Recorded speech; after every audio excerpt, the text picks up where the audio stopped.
An historical sketch of Babylon.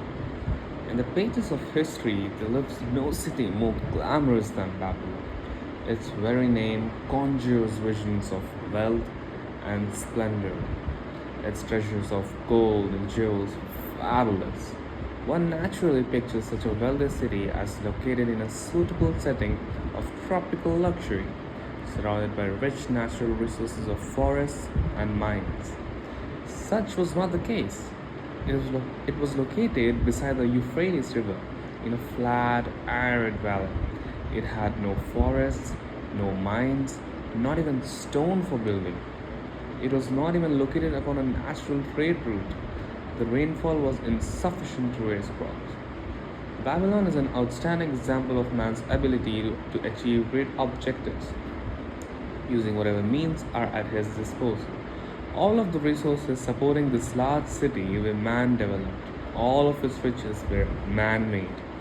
Babylon possessed just two natural resources, a fertile soil and water in the river. With one of the greatest engineering accomplishments of this or any other day, Babylonian engineers diverted the waters from the river by means of dams, and immense irrigation canals. Far out across that arid valley went these canals to pour the life-giving waters over the fertile soil. This ranks among the first engineering feats known to history. Such abundant crop as with the reward of this irrigation system the world had never seen before. Fortunately, during its long existence, Babylon was ruled by successive lines of kings to whom conquest and plunder were but incidental.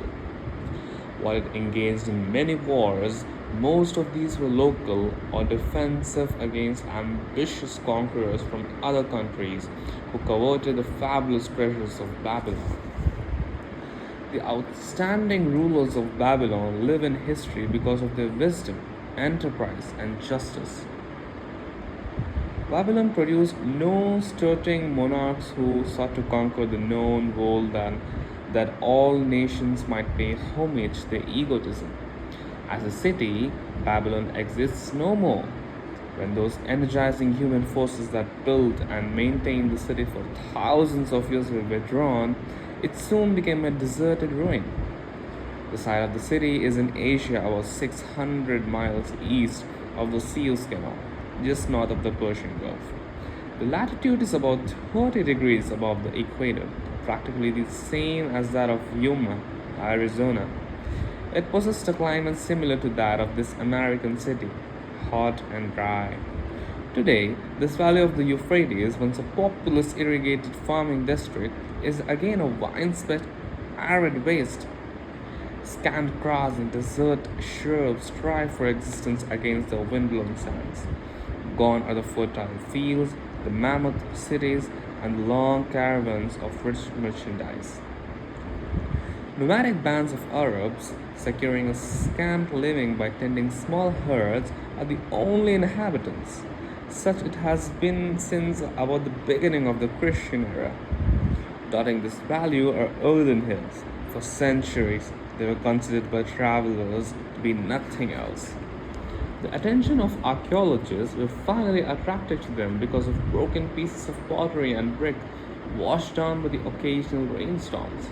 Expeditions financed by Europeans and American museums were sent here to excavate and see what could be found. Picks and shovels soon proved these hills to be ancient cities. City graves, they might well be called. Babylon was one of these. Over it for something like 20 centuries, the winds had scattered the desert dust, built originally of brick. All exposed walls had disintegrated and gone back to earth once more. Such is Babylon, the wealthy city today. A heap of dirt so long abandoned that no living person even knew its name until it was discovered by carefully removing the refuse of centuries from the streets and the fallen wreckage of its noble temples and palaces. Many scientists consider the civilization of Babylon and other cities in this palace to be the oldest of which there is a definite record. Positive dates have been proved reaching back 8,000 years. An interesting fact in this connection is the means used to determine these dates, uncovered in the ruins of Babylon with descriptions of an eclipse of the sun. Modern astronomers readily computed the time when such an eclipse visible in Babylon occurred, and thus established a known relationship between the calendar and our own. In this way, we have proved that 8,000 years ago, the Sumerians who inhabited Babylonia, living in walled cities, one can only conjecture for how many centuries previous such cities had existed. The inhabitants were not mere barbarians living within protecting walls. They were an educated and enlightened people. So far as written history goes, they were the first engineers, the first astronomers, the first mathematicians, the first financiers, and the first people to have written language. Mention has already been made of the irrigation systems which transformed from the arid valley into an agricultural paradise. The remains of these canals can still be traced, although they are mostly filled with accumulated sand. Some of them were of such size that when empty of water, a dozen horses could be ridden abreast along their bottoms. In size, they compare favorably with the largest canals in Colorado and Utah. In addition to irrigating the valley lands, Babylonian engineers completed another project of similar magnitude. By means of an elaborate drainage system, they reclaimed an immense area of swampland at the mouths of the Euphrates and Tigris River, and put this also under cultivation. Herodotus, the Greek traveler and historian, visited Babylon while it was in its prime and has given us the only known description by an outsider. His writings give a graphic description of the city and some of the unusual customs of its people. He mentions the remarkable fertility of the soil and the bountiful harvest of wheat and barley which they produced. The glory of Babylon has faded, but its wisdom has been preserved for us. For this, we are indebted to the form of records. In that distant day, the use of paper had not been invented. Instead, they laboriously engraved the writing upon tablets of moist clay.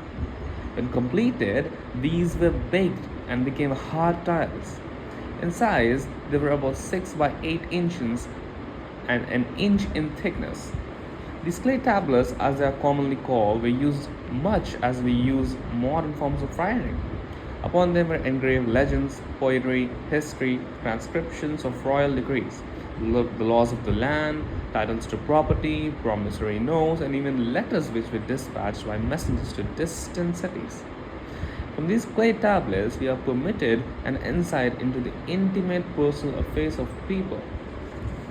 For example, one tablet, evidently from the records of a country storekeeper, relates that upon the given date a certain named customer brought in a cow and exchanged it for 7 sacks of wheat, 3 being delivered at the time and the 4 to await the customer's pleasure. Safely buried in the wrecked cities, archaeologists have recovered entire libraries of these tablets, hundreds and thousands of them. One of the outstanding wonders of Babylon was the immense walls surrounding the city. The ancients ranked them with the Great Pyramid of Egypt as belonging to the 7 wonders of the world. Queen Semiramis is credited with having erected the first walls during the early history of the city. Modern excavators have been unable to find any trace of the original walls, nor is their exact height known. From mention made by early writers, it is estimated they were about 50 to 60 feet high, faced on the outer side with burnt bricks and further protected by a deep moat of water. The latter and more famous walls were started about 600 years before the time of Christ by King Nabopolassar. Upon such a gigantic scale did he plan the rebuilding. He did not live to see the work finished. This was left to his son, Nebuchadnezzar, whose name is familiar in biblical history. The height and length of these latter walls staggers belief. They are reported upon reliable authority to have been about 160 feet high, the equivalent of a height of a modern 15-story office building. The total length is estimated as between 9 and 11 miles. so wide was the top that a 6 horse carriage could be driven around them. Of this tremendous structure, little now remains except portions of the foundations and the moat. In addition to the ravages of the elements, the Arabs completed the destructions by quarrying the brick of for building purposes elsewhere. Against the walls of Babylon marched in turn the victorious armies of almost every conqueror of that age of wars of conquest. A host of kings laid siege to Babylon, but always in vain. Invading armies of that day were not to be considered lightly. Historians speak of such units as 10,000 horsemen, 25,000 chariots, 1,200 regiments of foot soldiers with 1,000 men to the regiment. Often 2 or 3 years of preparation would be required to assemble war materials and depots of food along the proposed line of march.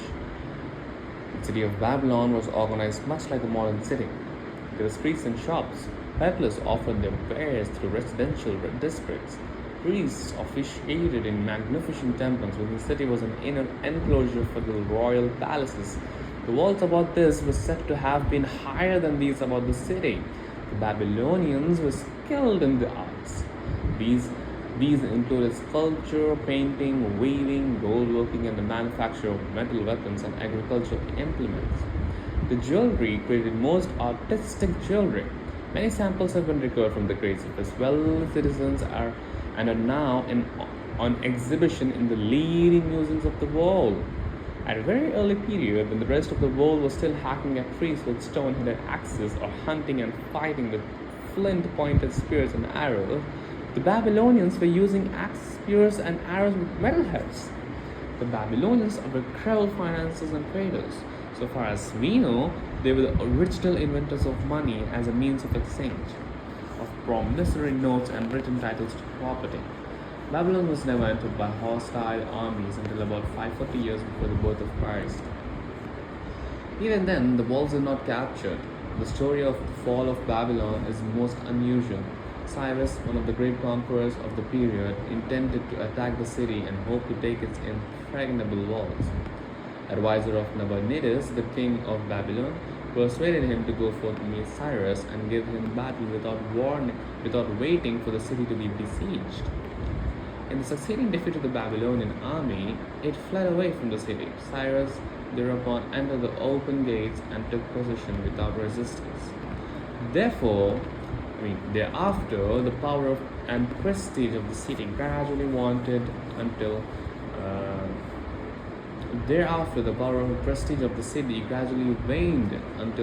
in the course of a few hundred years, it was eventually abandoned, deserted, left for the winds and storms to level once again to the desert earth from which its grandeur had originally been built. Babylon had fallen, never to rise again, but to its civilization owes much. The eons of time have crumbled to dust the broad walls of its temple, but the wisdom of Babylon endures.